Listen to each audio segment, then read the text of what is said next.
안녕하십니까. 최지은입니다. 국내 코로나19 신규 확진자가 109명 발생했습니다. 여전히 100명대를 기록하고 있지만 지역 발생 환자가 98명으로 이틀 연속 두 자릿수를 유지하고 있다는 점이 희망적입니다. 오늘부터는 수도권 방역 수위도 완화가 됩니다. 거리두기 2.5단계에서 2단계로 조정이 되는데요. 2단계 조치는 27일까지 2주 동안 적용이 되고 28일부터는 추석 연휴 동안 특별 방역 기간으로 지정이 돼서 다시 방역을 강화할 예정이라고 합니다. 거리두기 조치가 잠시 완화됐다고 해서 수도권 상황이 나아졌다는 의미는 아닙니다. 이럴 때일수록 시민들의 자발적인 방역 수칙 준수가 무엇보다 중요하겠죠. 오늘 TBS 특집 코로나19 수도권 거리두기 2단계 조치에 따라 지켜야 할 방역 수칙들과 앞으로의 전망 그리고 백신 관련 소식까지 두루 살펴보겠습니다. 시민의 방송 TBS는 월요일부터 금요일까지 오전 10시 50분부터 11시 30분, 토요일은 오후 1시 50분부터 2시 30분까지 TV와 유튜브를 통해 코로나19 특집 생방송을 진행하고 있습니다. 먼저 서울시 상황실을 통해 코로나19 소식부터 살펴보죠. 현장에 나가 있는 기자 연결합니다. 조지연 기자. 네, 서울시 재난안전대책본부에 나와 있습니다. 네, 오늘 신규 확진자 수부터 확인을 해보죠. 109명이 발생했는데 어제보다는 조금 줄었습니다.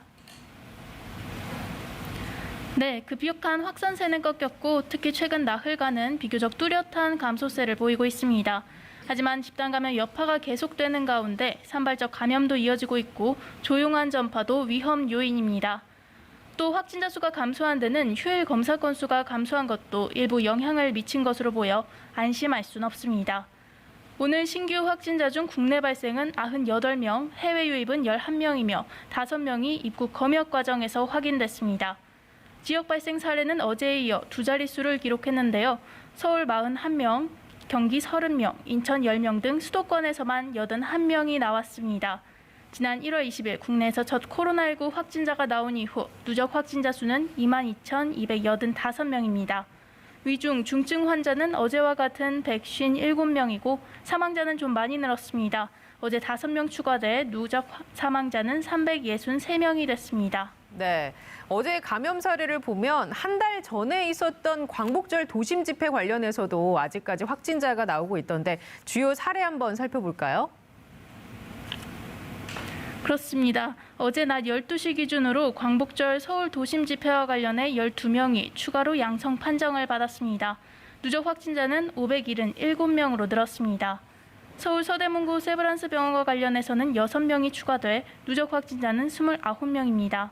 지난 9일 첫 확진자가 발생한 이후 환자, 간병인 등과 환자식을 담당하는 영양팀 관계자들 확진이 이어지고 있는 상황입니다. 그동안 폐쇄됐던 재활병원은 오늘부터 문을 엽니다. 입원 환자 치료뿐만 아니라 외래 진료도 정상적으로 운영됩니다. 이 밖에도 수도권에서는 기존 집단 감염이 발생한 장소를 중심으로 확진자가 잇따랐습니다. 수도권 산악카페 모임 관련해서는 3명이 늘었고 경기 부천시 방문 판매 업체인 TR이노베이션 사라퀸과 관련해선 1명이 추가됐습니다. 언제 어디서 감염됐는지 정확하게 밝혀지지 않은 감염 경로 불명 환자 비율은 최근 2주간 23.9%로 집계됐습니다. 네, 여전히 감염 경로 불분명한 환자 비율이 2주간 23.9%라 안심할 수 없는 상황인데요. 이런 가운데 오늘부터 수도권의 사회적 거리두기가 2.5단계에서 2단계로 완화가 되는데 일단 달라지는 것부터 살펴볼까요?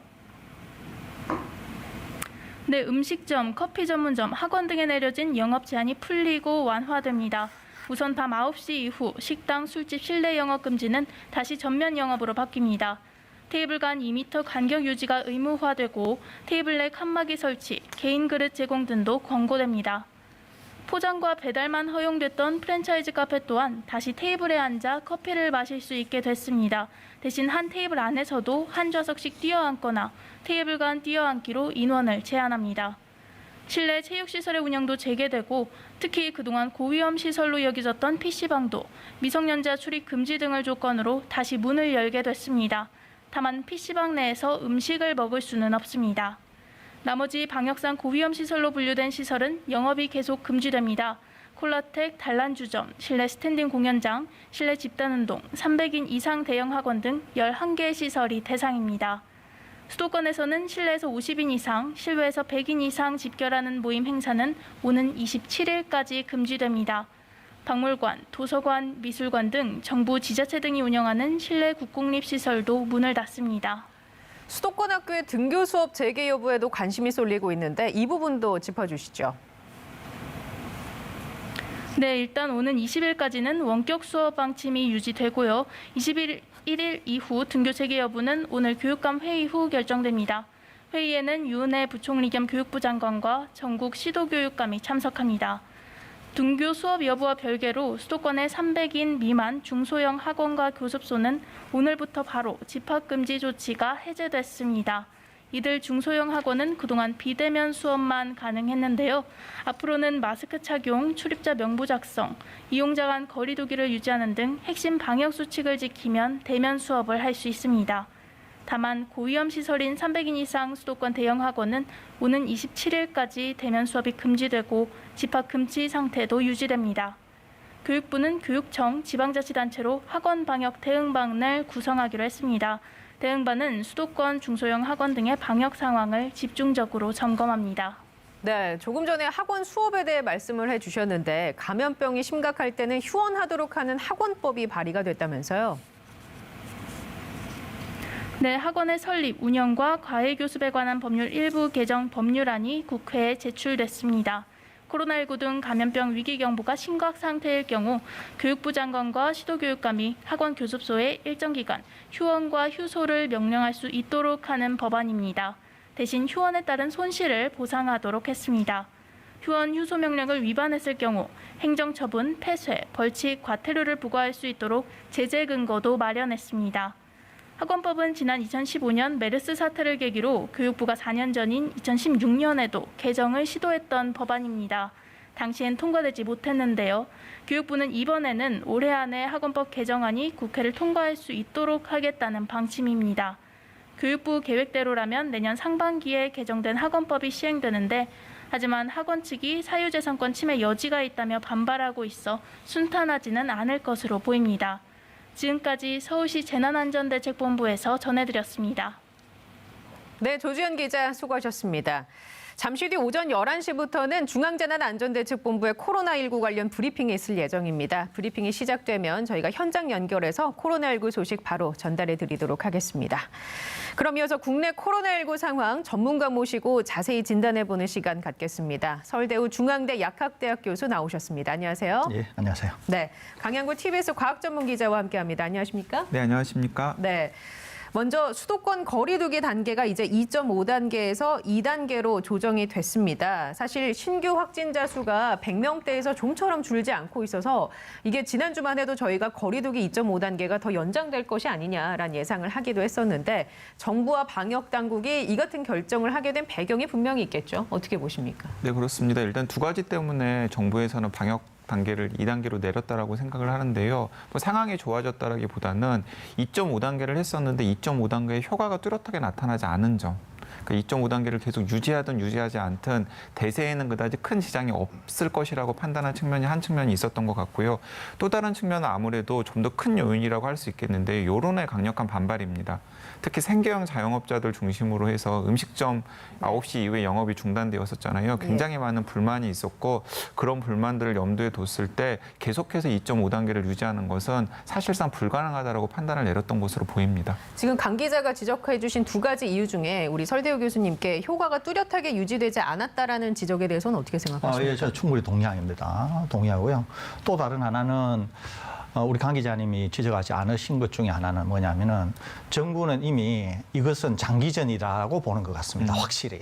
그러니까 장기전이기 때문에 2.5단계를 장기적으로 지속하는 것은 거의 불가능하다 이렇게 판단하는 것 같습니다. 그렇기 때문에 이제 경제라고 하는 측면, 소상공인 자영업자 그렇기 때문에 장기전으로 끌고 가기는 너무도 어렵기 때문에 일단은 한숨 쉬고 간다. 그리고 중간중간에 쉼터가 필요하다. 그런 생각을 갖지 않는가 하는 생각이 듭니다. 그래서 아무래도 2.5단계에서 일단 2단계로 왔다가 다시 상황을 보고 2.5단계나 또는 다른 단계의 조정 이런 식으로 계속 왔다 갔다 하는 그런 기조를 유지하지 않을까 이렇게 생각이 됩니다. 예, 알겠습니다. 이게 그러면 이제 정부는 장기전으로 돌입했다고 보고 이 왔다 갔다를 하는 것을 앞으로도 계속 그럼 상황에 따라서 탄력적으로 구사할 수 있겠네요. 예, 그럴 것으로 보입니다. 아무래도 탄력적으로 운영하는 것이 이제 기본적으로 이 코로나19와 경제 또는 우리의 일상생활을 어떻게 조화시키는가 하는 문제일 것 같거든요. 그렇기 때문에 그런 점에서 계속 탄력적으로 운영이 되지 않을까 이렇게 조심스럽게 전망이 됩니다. 예. 아, 참 이게 2.5단계가 아니라 뭐 2.25단계다 뭐 이런 식의 얘기도 있던데 이게 엄밀하게 얘기하면 2단계라고 볼 수 있는 건가요? 네, 사실은 2단계로 그냥 돌아갔다라고 생각을 하시면 되고요. 오히려 2단계보다도 더 느슨해진 측면도 있습니다. 왜냐하면 고위험군이 12개였는데 거기에서 PC방이 빠졌거든요. 네. 그러니까 따지고 보면 2단계보다도 오히려 완화된 조치라고 할 수 있겠는데요. 그러니까 정부는 일단 2주간은 좀 약간 심호흡을 하는 기간이라고 생각을 하는 것 같습니다. 그리고 나서 추석 연휴가 시작되었을 때 고강도의 방역 대응을 예고를 한 상태거든요. 그래서 2주 동안 좀 느슨하게 하면 아무래도 체감하는 확진 환자 숫자가 줄어드는 효과 등이 별로 나타나지 않을 가능성이 굉장히 크고요. 그런 것들을 수렴해가지고 이 추석 연휴 때 좀 더 강하게 조여보자라는 전략으로 생각이 됩니다. 추석 연휴 특별 방역 이야기는 저희가 브리핑 내용을 들으시고 잠시 후에 또 자세하게 나눠보도록 하겠습니다. 참여해 주신 결과가 나타나고 있습니다. 현재 환자 발생은 이틀째 두 자릿수를 유지하고 있습니다. 주말 검사량 감소 등의 요인도 고려해야겠지만 감소 추세가 계속 이어지고 있다는 점은 긍정적인 신호입니다. 지난 9월 6일부터 10일까지 휴대폰 이용량을 분석한 결과 전 국민적인 거리두기 노력이 계속되고 있음을 알 수 있습니다.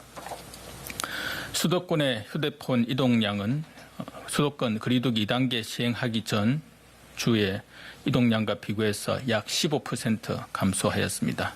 전국의 휴대폰 이동량은 약 21% 감소하였습니다.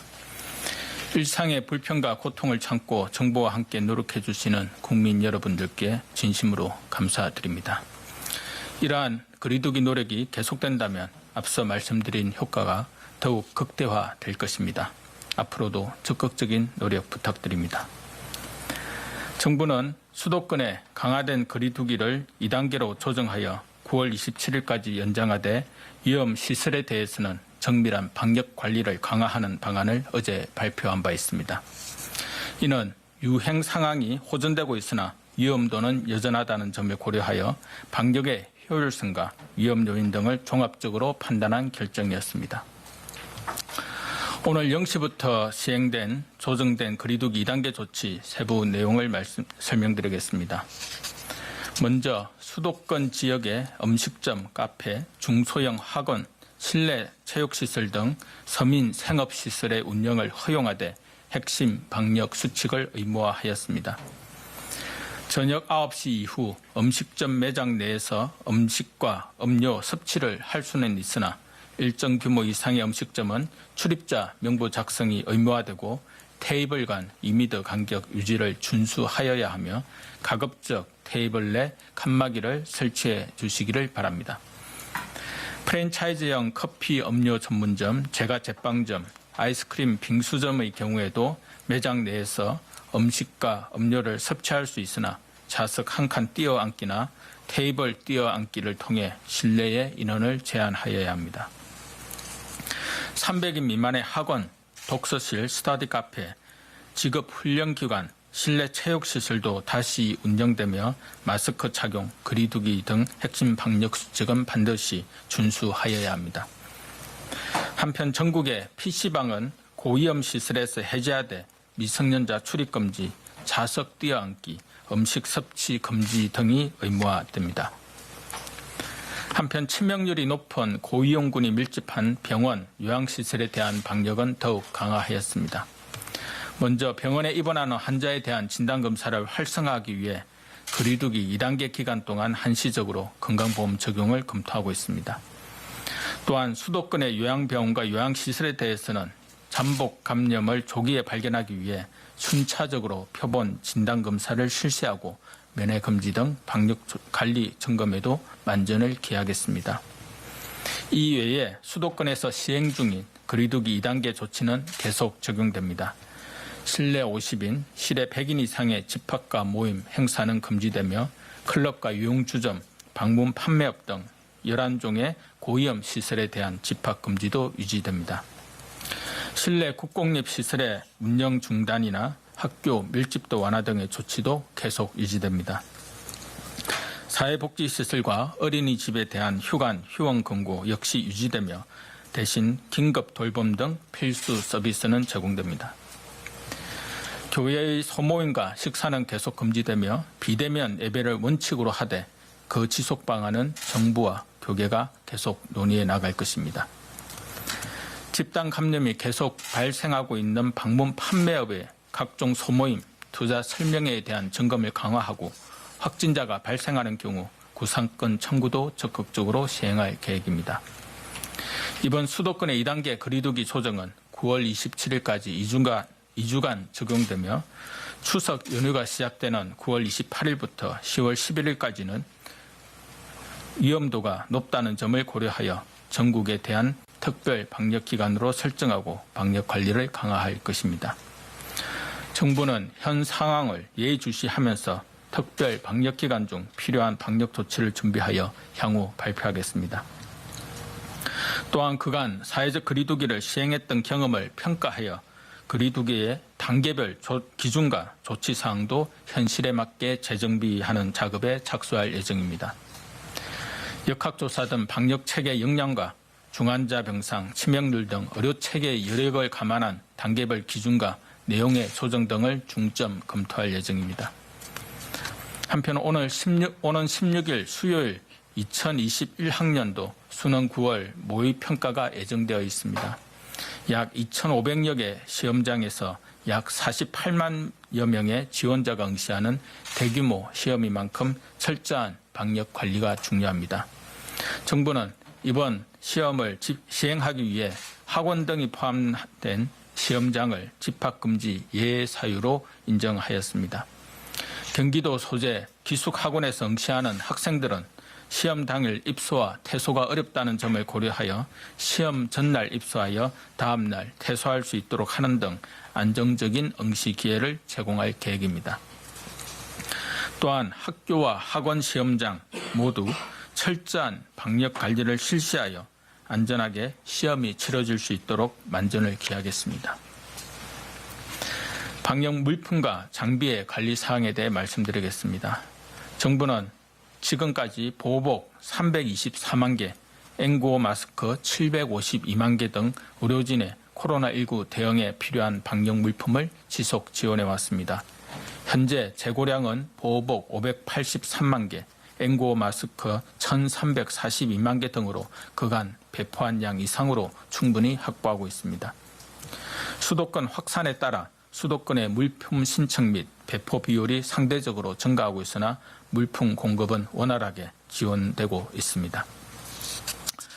만약의 상황을 대비하여 올 연말까지 레벨 D 세트 약 400만 개 등을 추가로 비축할 예정이며 환자를 치료하는 의료기관이 지자체를 거치지 않고 중앙방역대책본부로 직접 신청하여 빠르게 배송받을 수 있는 신속 지원 체계도 지속 운영할 예정입니다.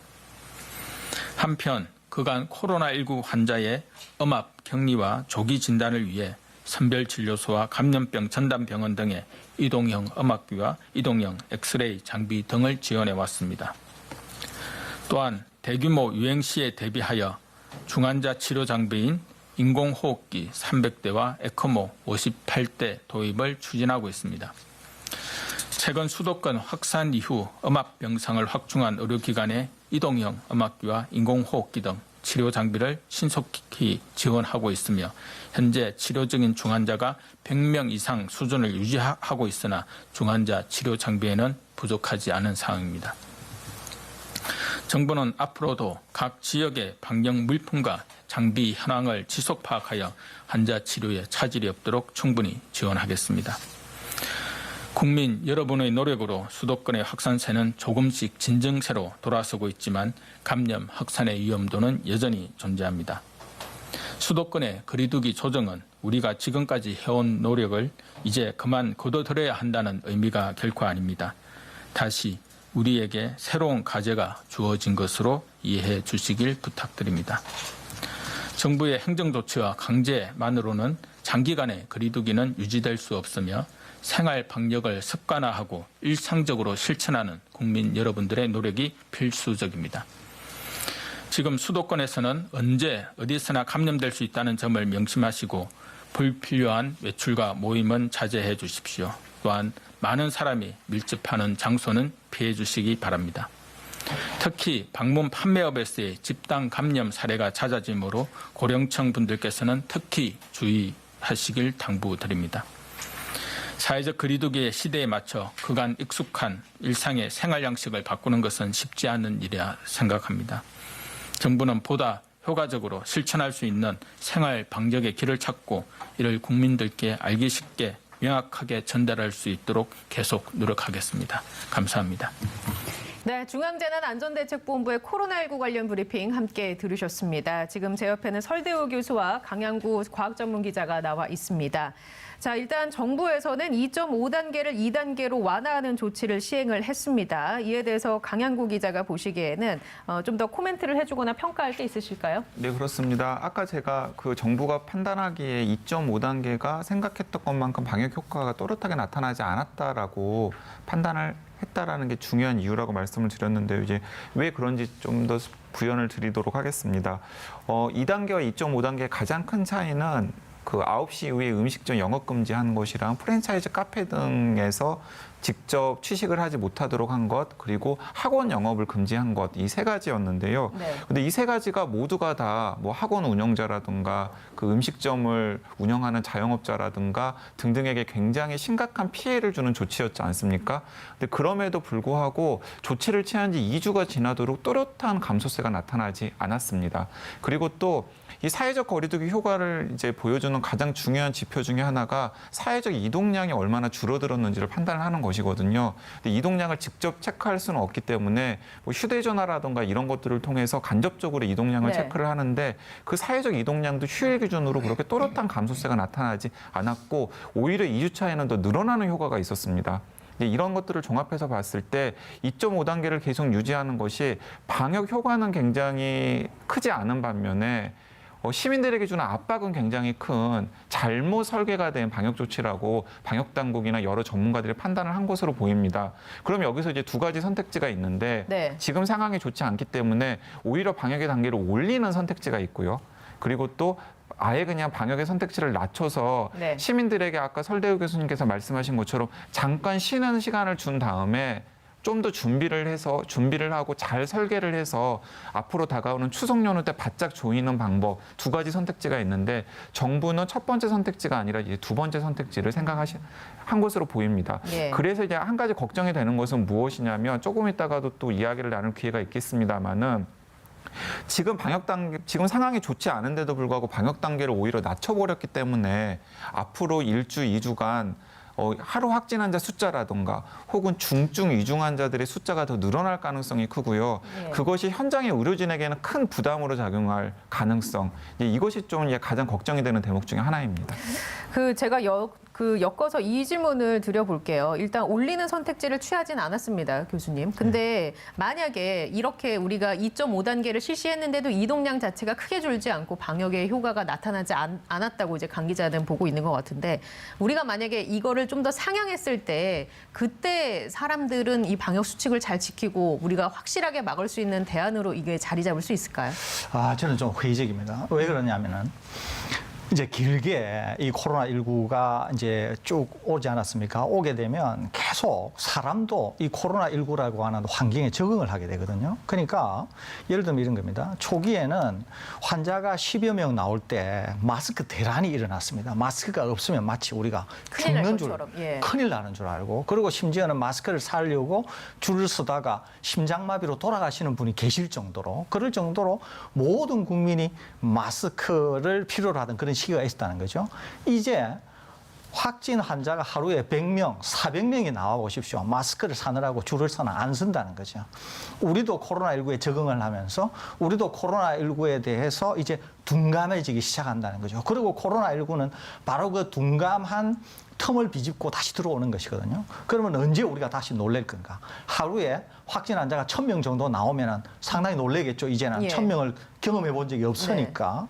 그렇기 때문에 이제 언제나 당국은 국민이 얼마나 긴장을 갖느냐. 그다음에 그 긴장을 갖는 것 대비 얼마나 경제나 이런 거에 대해서 효과가 있는가에 대해서 계속 평가를 하면서 적당한 위치를 이제 정하는 것이거든요. 그러니까 네. 이제는 다시 환자가 하루 확진 환자가 더 나온다고 해서 2.5단계로 갈 가능성은 있지만은 3단계로 갈 가능성은 상당히 어렵다는 거예요. 그리고 3단계를 나와서 지속하게 되면 또 3단계에 우리가 적응하게 된다는 것이죠.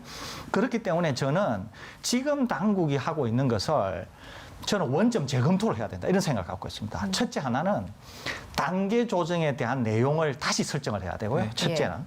두 번째는 그 단계 조정에 맞는 형태로 단계를 운영해야 되는데 이때 단계를 운영하는 거에 못지않게 더 중요한 게 있는데 지금까지 우리가 봐왔던 것들 중에서 정말 고위험 시설이 있더라는 거예요. 예.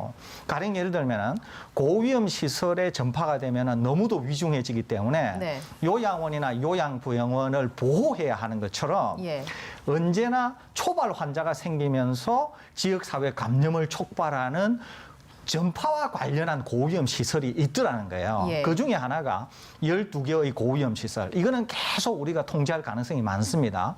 그런데 통제가 안 되는 고위험 시설이 있다는 거죠. 예. 그 중에 하나가 저는 교회, 다른 하나가 방문 판매라고 보는 거거든요. 예. 그런데 이 두 가지가 단계 조정을 할 때 언제나 어떤 이유인지는 모르지만 그렇게 심각하게 통제되고 있지 않다고 하는 우려가 있습니다. 그 뭐 교회 같은 경우에는 비대면 예배로 전환하는 것을 권고하고 있음에도 불구하고 충분하지 않다고 보시는 건가요? 그렇습니다. 그러니까 언제나 교회가 가지고 있는 종교의 속성상 소규모 모임이 일어날 수 있고 우리가 여태까지 와왔던 것처럼 소규모 모임을 통해서 계속적으로 확산이 꼬리를 끊지 않은 상태로 계속 확산이 되어 왔었거든요.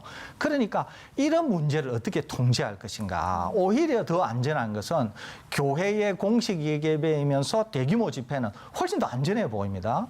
그런데 소규모 모임들은 여전히 이제 통제가 잘 안 되고 있고 또 공식 모임도 계속 길어지면서 공식 모임을 허용해달라. 그러니까 점점 공식 모임이 또 허용이 되고 있는 상황이죠. 공식 모임이 허용이 되면 다시 소규모 교회 모임은 일어날 수밖에 없는 것이거든요. 이런 악순환의 고리를 어떻게 끊을 것인가. 이것도 제가 볼 때는 굉장히 중요한 과제가 아닌가 이렇게 생각이 됩니다. 그 관련해서 정부가 일단 의료기관이나 요양시설에 대해서는 그런 어떤 장소 중심으로 선제적으로 방역을 강화하기로 했는데 그것이 충분하지 않고 교수님의 입장은 선제적으로 우리가 통제가 안 되는 시설, 예를 들면 뭐 교회라든지 방문 판매업이라든지 이런 곳은 좀 더 강력하게 조치를 취해야 한다. 예, 그렇습니다. 그렇게 해야만이 거기로부터 시작되거나 아니면 거기를 통해서 매개된 상태로 대규모 확산을 막을 수 있다. 이런 생각을 갖고 있거든요. 그런데 다른 고위험, 아까 12개 고위험 시설은 여전히 고위험 시설로 관리가 되고 있고 제가 방금 말씀드린 대로 방문 판매나 교회 문제만 어느 정도 통제가 된다고 하면 지금 우리의 경험으로 이 국가에서 그렇게 심각하게 확산을 시킨 소위 말해서 주범이 있었느냐라고 우리가 물어볼 수 있는 것이거든요.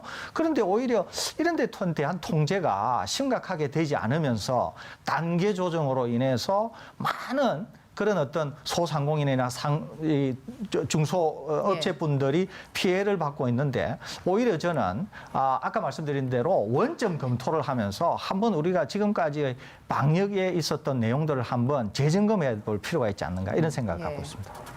관련해서 해주실 얘기 있으신가요? 네, 이렇게 구분을 하면 될 것 같은데요. 뭐 설 교수님 의견에 전적으로 동의하면서 좀 덧붙여 보겠습니다. 그 방금 언급하셨던 의료기관이나 요양시설 같은 경우는 지금 피해를 완화하기 위해서 그 시설을 보호하겠다라는 것이거든요.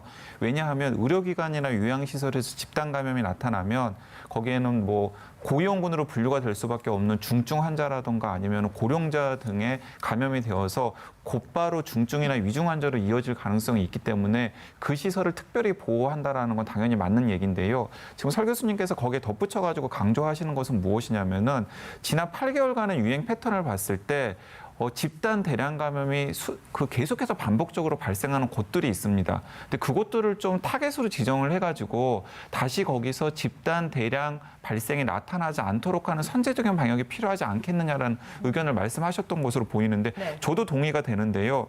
지금 12개 시설을 2단계에서 고위험군으로 지정을 했다가 이번에 PC방을 뺐거든요. 예. 이제 PC방 업주들이 왜 클럽이랑 PC방은 집단 감염의 양상이 전혀 다른데 똑같이 묶어가지고 똑같이 규제를 하느냐라고 목소리를 높였기 때문에 방역당국에서 일단 고개를 끄덕인 다음에 뺀 것입니다. 예. 물론 토를 달긴 했어요. 일단 취식을 금지하고 미성년자가 출입하는 것을 금지하는 조건으로 해줬는데 마찬가지입니다. 지금 PC방이 빠진 11개 고위험군이 있는데 예를 들어서 그것도 전혀 다르거든요. 감염의 양상이 전혀 다를 수밖에 없습니다. 그러니까 클럽 같은 경우에는 굉장히 고위험군이고 실제로 거기서 이태원에서 대량 감염이 네. 나타난 사례가 있었지 않습니까? 그러니까 그런 사례들 그리고 또 교회 소모임의 사례들 이런 것처럼 지난 수개월 동안 반복적으로 대량 감염이 나타났던 곳을 어떤 식으로 통제할 것인지가 앞으로 우리나라에서 이 코로나19에 대응하는데 예. 좀 더 효과적으로 대응할지 아닐지를 좀 판가름하는 기준이 될 것으로 네. 보입니다. 그러면 이건 어떻습니까? 이제 추석 연휴에 특별 방역을 하겠다라는 얘기를 했는데 이것에 대해서는 어떻게 보시는지요? 일단 정부 입장에서는 고심해서 내놓은 대책으로 보입니다. 네. 그러니까 추석 연휴 기간에는 일단은 그 고향 방문 같은 것이 많았기 때문에 기존에도 시내에 있는 많은 자영업자들이 한 2, 3일 정도 영업을 중단했던 사례들이 있었지 않습니까? 이제 그런 사례들을 염두에 두고서 어차피 그 연휴 기간에는 많은 분들이 문을 닫았었던 전년도의 사례가 있기 때문에 추석 연휴를 낀 일주일이나 2주일 동안을 집중 방역 기간으로 설정을 해놓은 다음에 사회적 거리두기 3단계 정도까지는 아니지만은 예를 들어서 지금 기준으로 따지면 한 2.7단계나 2.8단계 정도로 강도 높게 조인다면은 추석 연휴가 끝나는 시점에 이 확산세를 확 잡을 수 있지 않을까라는 판단에서 지금 추석 연휴 기간에 네. 집중 방역을 하겠다라는 발상이 나왔던 것으로 보입니다. 예. 여러 가지 이유를 감안해서 이제 수도권 거리두기 조치가 2단계로 낮춰졌는데 불안한 건 여전합니다. 일단 일일 환자 수가 100명대 이하로 확 줄지 않고 있고 또 감염이 불분명한 환자의 비율이 20%를 넘고 있는데 설대우 교수님, 현재 수도권의 코로나19 상황은 어떻다고 보십니까? 수도권도 여전히 상황이 그렇게 좋지는 않습니다. 기본적으로 감염 경로를 모르는 환자, 일일 확진 환자가 너무 많습니다. 이것은 조금이라도 조건이 만들어진다고 하면은 대량 발생 양상으로 바로 이어질 수가 있거든요. 그렇기 때문에 수도권도 여전히 위험기관이라고 볼 수 있고요. 추석 연휴 기간과 관련해서 이제 대규모 이동이 있을 수 있기 때문에 그런 점에서 지금 감염 경로를 모르는 환자 비중이 높다. 이것은 상당히 위험할 수 있다. 이렇게 보는 것이고요. 예. 저는 좀 덧붙이고 싶은 것은 이번 네. 추석 연휴와 관련해서는 전 국민이 그 어떤 경우라고 하더라도 기본적으로 가족 모임을 안 하셨으면 하는 그런 생각을 갖고 있습니다. 뭐 가족이라든지 지인이라든지 친구라든지 어떤 형태의 모임? 그렇습니다. 그러니까 예. 실제로 살고 있는 가족 이외에는 네. 그동안 흩어져 있던 형제, 자매나 이렇게 모임 또는 뭐 부모님들을 모시고 모이는 어떤 형태의 모임, 방문 예. 이런 것도 자제해 주셔야 될 것 같고요. 그 어떤 상황에 있어서라도 마스크를 착용하는 등등의 이런 굉장히 꼼꼼한 방역 절차가 준수가 되어야 예. 이번 추석을 통한 그런 대규모 확산을 방지할 수 있지 않을까 이렇게 생각이 되기 때문에 전 국민들께서 굉장히 협조해야 되는 그런 중요한 시점에 와 있다. 이렇게. 교수님은 추석 연휴 동안 뭐 하실 건가요? 저는 아들이 하나고 딸만 4명인 집인데요. 예. 시골에 부모님이 계시고 제가 우리 집에 올 추석에는 일체 모임 갖지 않는다. 예, 그렇게 말씀을 드렸고 저희 문중에서도 제가 좀 영향력이 있는데 저희 문중에서는 올해 벌초하지 않는다. 그리고 벌초는 1년 안 해도 되니까 예. 내년에 벌초해도 된다. 그래서 벌초 안 합니다, 우리. 이 메시지를 우리 다른 시청자분들도 좀 들으시고 설대우 교수님은 올해 벌초도 없이 가족 모임 없이 보낸다고 하더라. 우리도 그렇게 하자라고 좀 따라 하셨으면 좋겠습니다. 강양구 기자는 집이 목포 아닌가요? 뭐 하시는 예정인가요? 저희 집도 제가 장남인데요. 예. 이번에 선언을 했습니다. 추석 때는 모이지 않는다. 네, 라고 이야기를 했고요. 제가 보기에 한 4가지 당부 드리고 싶어요. 싶어요. 네. 이제 일반 시민들이 지금 이 시점에 할 수 있는 일이 무엇이냐면 사회적 거리두기는 2단계로 낮춰지긴 했지만 상황은 예. 여전히 좋지 않기 때문에 항상 강조했던 강박적인 손 씻기와 그리고 실내에서의 마스크 착용 그거 꼭 강조하고 싶고요. 다른 네. 하나는 순차적으로 백신 접종. 예. 독감 백신 접종 권해드리고 싶은 것. 예. 그리고 네 번째는 지금부터라도 가족들과 상의를 해서 이번 네. 추석 때는 그냥 올 스톱한다. 절대 가족 모임이라든가 혹은 예. 이동을 통한 모임 같은 것은 하지 않는다. 이 네 가지를 좀 지켜주셨으면 좋겠습니다. 자, 백신 얘기 좀 해볼게요. 국내에서 코로나19 발생한 지 이제 8개월이 다 돼가는데 이 개발 상황을 좀 살펴보면 아스트라제네카가 영국 옥스퍼드대와 함께 그 백신을 개발하고 있었는데 지난주에 저희가 이 임상 시험이 중단됐다라고 소식을 전해드렸고 다시 시험이 재개됐다는 소식까지 전해드리긴 했는데 지금 현재 어떤 단계라고 볼 수 있습니까? 지금 임상 3상을 다 여러 국가에서 하고 있습니다. 그런데 이제 임상 3상 대상자가 3만 명이에요. 그런데 현재까지 약 18,000명에게 접종된 것으로 알려져 있습니다. 그리고 이번에 이제 한 예에서 신경염이 생겨서 중단되지 않았습니까? 예. 그런데 이 신경염이 코로나19 백신에 의해서 직접적으로 생겼는지 간접적으로 생겼는지가 확인이 아직 안 됐습니다. 그리고 공식 발표가 없는 상황입니다. 예. 그다음에 아스트라제네카 측에서 신경염이 생겼다고 언론에서는 얘기했지만 이 개발 회사가 신경염이라고 확인해 준 바가 없습니다. 그렇기 때문에 지금 여전히 아스트라제네카의 백신이 전 세계에서 가장 앞선 상황으로 개발되고 있습니다만은 아직까지 확실히 위험이 제거되었다. 그리고 생겼다고 판단이 되는 이 위험이 어떤가 하는 것에 대한 일체의 공식적인 어떤 답변이 없습니다. 근데 그렇기 영국에서 재개가 됐다고 들었는데. 재개가 되었는데 예. 왜 재개가 되었는지에 대한 확실한 공식적인 답변이 없는 상황입니다. 그렇기 때문에 우려가 완전히 해소됐다 이렇게 보기에는 여전히 좀 의문점이 있다 이런 말씀을 덧붙이고 싶습니다. 그 중국 제약회사 시노팜이 개발 중인 두 종류의 백신도 있는데 중국 언론에 따르면 수만 명, 수십만 명에게 접종을 했지만 코로나19에 감염이 되거나 부작용이 발생한 사례가 없다라고 얘기를 들었습니다. 네. 이 중국의 백신은 우리가 기대해도 되는 겁니까? 네, 그 중국의 백신 이야기를 제가 이제 몇 차례 들었었는데, 그 중국의 백신은 이제 약간 미스터리한 백신입니다. 왜냐하면 뭐 공식적인 임상시험 결과라든가 이런 것들이 전 세계 과학자들에게 공유가 되어가지고 검증을 받은 적이 없는 백신임에도 불구하고 이 시노팜이라는 회사가 중국 최대의 제약회사이고 직원만 15만 명 정도 되는 회사인데요. 규모가 크네요. 이 시노팜이라는 회사에서 불알아 백신과 그리고 아데노바이러스를 이용한 백신을 동시에 개발하고 있는데 아마도 불알아 백신을 먼저 개발을 한 다음에 시노팜 직원들 중에서 해외 주재원으로 나가는 직원들에게 접종을 했던 것으로 보입니다. 네. 그런데 그런 접종 사례들이 수십만 건은 제가 생각하기에는 약간 과장된 것으로 보이고요. 수만 건 정도 될 텐데 그 수만 건의 사례에서 부작용이라든가 예. 혹은 그렇게 백신을 접종한 사람이 코로나19 바이러스에 감염된 사례가 없다라는 것을 이제 언론 홍보를 통해서 알렸습니다. 그러니까 언론 홍보를 통해서 알렸기 때문에 과학적으로 검증이 된 것인지는 확인할 수 없습니다만은 제가 생각하기에는 중국의 백신 개발 역량을 봤을 때 충분히 완전히 거짓말 아닌 것으로 보입니다. 그래서 만약에 이런 식으로 서구의 정상적인 프로세스를 따르지 않는 방식으로 백신을 검증한 중국의 백신이 우리나라나 아니면 서구 나라들에게서 유통이 될 가능성은 굉장히 낮아 보이긴 합니다만은 지금 남미라든가 중동 지역에서 그 나라들의 협조를 받아가지고 임상시험도 벌이고 있거든요. 그래서 이제 어느 정도 자신감이 더 생기면 아마 아프리카나 남미나 혹은 중동 지역에 뿌려버릴 수 있는 가능성이 있기 때문에 네. 그런 것들이 좀 더 관심을 가져야 되지 않을까 하는 생각이 듭니다. 예, 알겠습니다. 자, 오늘 준비된 내용은 여기까지입니다. 고맙습니다.